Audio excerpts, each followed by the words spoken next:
Yo, what is up, guys? Today we're going to be checking out the Asus Zenfone 8. I'm pretty excited about this one because it is a compact device.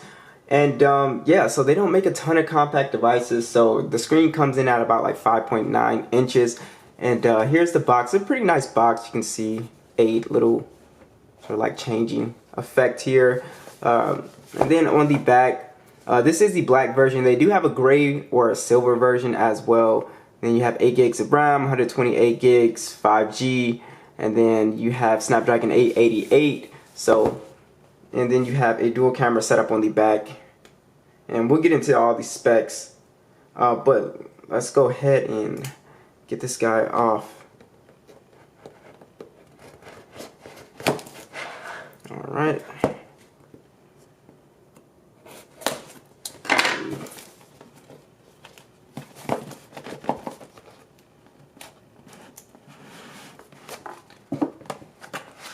Alright, see here, we got SIM tray, little Asus logo on it, and we actually get, it looks like we actually get a case.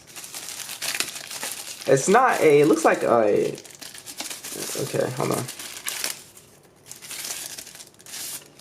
Yeah, it's a little case. It doesn't, it's not like, you know, it's a little case, nice looking. It's got a little texture to it, actually, as well. That's pretty nice. Paperwork, and we have our phone here. Let's set that to the side, and then we have our charger, and I believe this is a 30-watt charger as well, so it's nice they included that in the box. And then we have our, it's USB-C to USB-C. Alright, so let's go ahead and get this guy out. And boom. So this phone has got a lot of flack, I guess, for sort of some simple design it has, or a lot of people have called it just a boring design. And I can see where they're coming from. It is very, you know, basic looking, and it reminds you of like a more plastic kind of phone, even though this phone is not actually plastic. It's actually a glass back on here, an aluminum frame. It feels extremely solid in the hand. It does not feel like a you know, a cheap phone at all, but you know, some people don't like the design. I'm gonna wait, give it a couple days and see. It does look clean, but I can see where they're coming from when they say that you know, it's kind of a boring design. You have this really cool blue, light blue power button right here as well. Volume rockers down here. It looks like we have USB-C. I don't know why I said looks.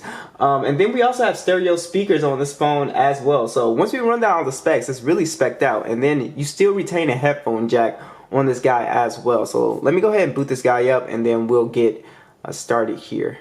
Alright, so we're all booted up, and again, this is a $700 phone, and I will have that link down below. So I was really impressed just with my first impressions with the specs and everything. So starting off with the display, it's the most important thing about this phone, because it's, you know, being average towards to people with smaller hands that want a more compact phone that, you know, pretty much has flagship specs.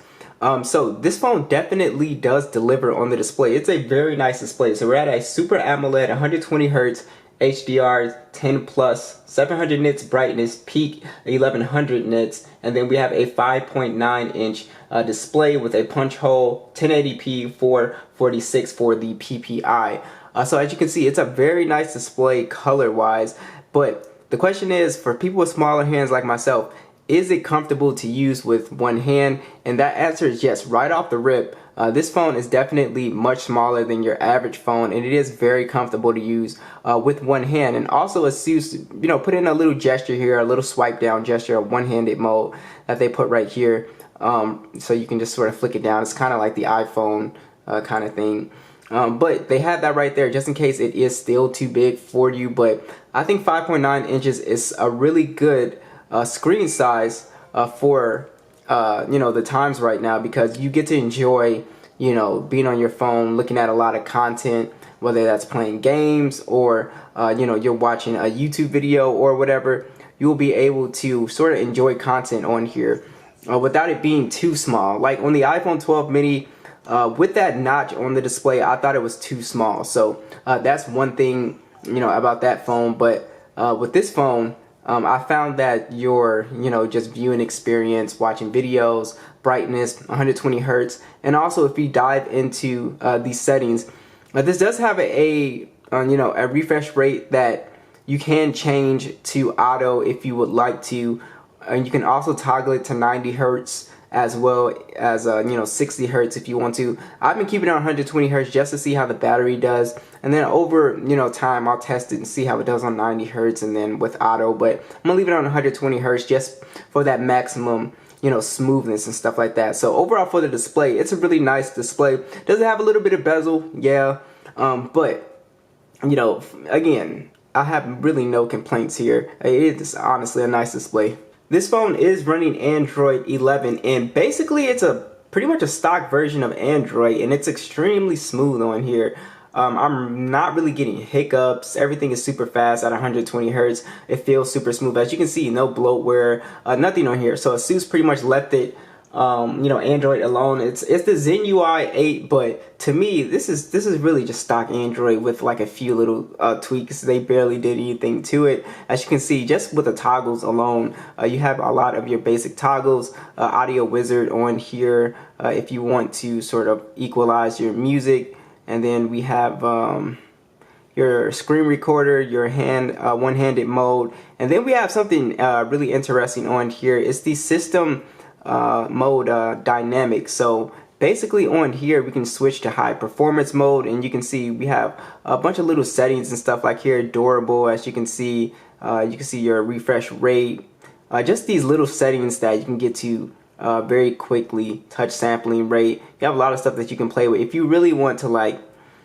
get really technical with performance and stuff on here. So that was really interesting as well to see. But overall for Zen UI, it's pretty much stock Android. There's not a ton in here to look at, honestly. Now there is one thing I really like with Zen UI is that the smart key right here. So if I double tap it, I can set it to any application that I want. So you can see it just opened up Google Chrome. I thought that was really cool. So you actually get to use this to open applications, and look what happens if I press and hold it. Usually it will turn the phone off, but if I press and hold it on here, now I have it to bring up YouTube as well. So how cool is that you can remap this button to be able to pull up any application that you want.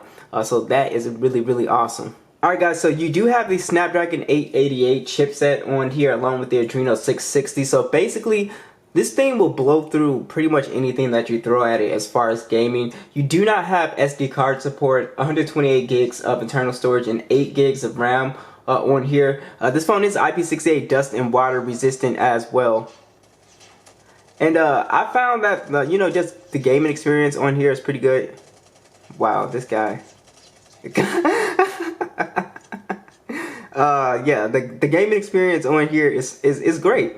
One thing I will say, the phone kind of gets warm doing just like not gaming, but just kind of like your basic tasks. I know most of you guys will put a case on it, but I did notice that like it does get kind of warm. Not it hasn't gotten hot to the touch, so I just want to throw that out there. It does get a little bit warmer than most phones, but definitely like I've been holding it the whole time and everything, so it's not uncomfortable. I do want to throw that out there. Here's the settings for Call of Duty Mobile. Like I said, it'll max everything out, so it's not like something that's very weak. I would say if you're a gamer or whatever, my main concern is battery life. So I really I will see how this is gonna do with battery life. I don't expect a smaller phone, with a 4,000 milliamp battery to honestly be able to like churn out, be a gaming beast as far as on battery. But I don't think that's what this phone is really geared towards. But as you can see, it's great. The display is great. It's a pretty good gaming experience. This phone does have stereo speakers. Let's hear what they sound like. Max that volume out.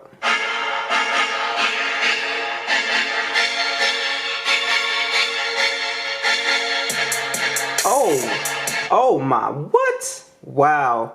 Yo, the bass on this is crazy. The bass clarity on here, oh, that's nuts.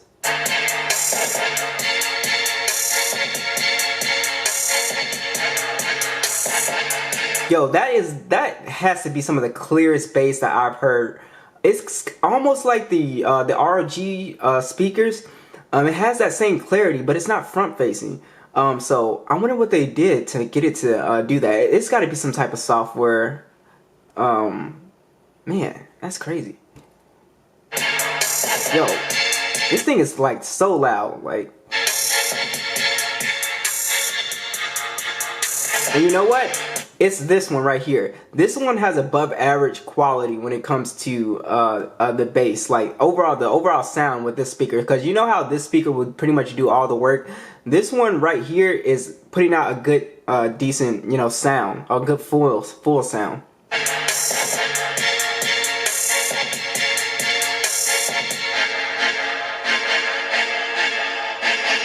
Yeah, I love that. I love that. This is the best a speaker setup on a compact phone that I've heard so far. The clarity, and it's not just that. It's it's loud. The clarity of the bass and the mids and highs, everything was super clean. That actually kind of threw me off. I was expecting it to sound like pretty much every other speaker, but that threw me off. That's actually really good speaker quality. I do want to touch on some of the other additional features, like this phone does have NFC, so if you're into mobile payments, you do have that. Like I said earlier, your headphone jack is up top, and you have face unlock on here, which works pretty good. But you also have a fingerprint sensor, which they put perfectly in the middle of the display here, or not the middle, but at a really good, it's not all the way down here. It's at a really good height.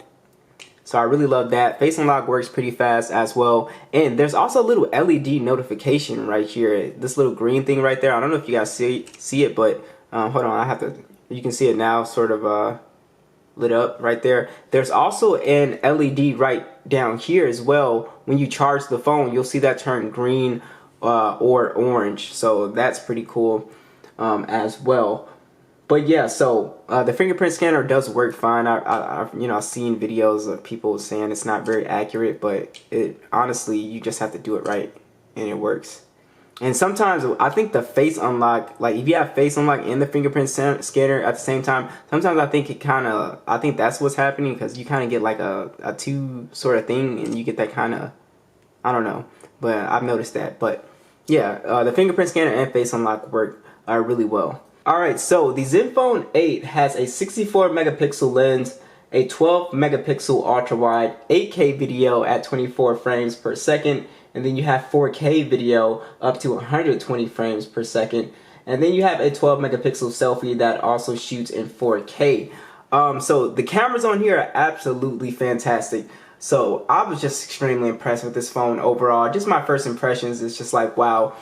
This is a true compact flagship, guys. You're getting some beautiful photos here. My favorite thing about the cameras is just the natural colors. It nails everything as far as not being overexposed. It nails just the natural colors. Like I said, the ultra wide colors are pretty close to the main lens as well. And yeah, so I was just super impressed here. There's no other like little fancy macro cameras or anything like that. But yeah, as far as just detail, dynamic range, this phone is going to kill it. It does a really good job. The HDR is really nice on here as well. I just leave it to auto, so it pretty much does a good job. And yeah, I was just really impressed. There's a couple of modes on here as well in the video, which don't really get talked about, like the wind noise reduction. You have that option on here, and then you have mic focus as well. And I think the portrait mode for the selfie works really good. It blurs super hard though. And I think skin tones look great too on here. So overall, cameras are just excellent on here. To me, it's taking, up there with flagship quality photos. But one of the things that's really awesome is the video. I'll go ahead and let you see that as well too. Here's the video, guys. We got a random cat volunteer here. You know what the mic sounds like. You can punch out to the ultra wide as well. Hey. He about to dart. Yeah.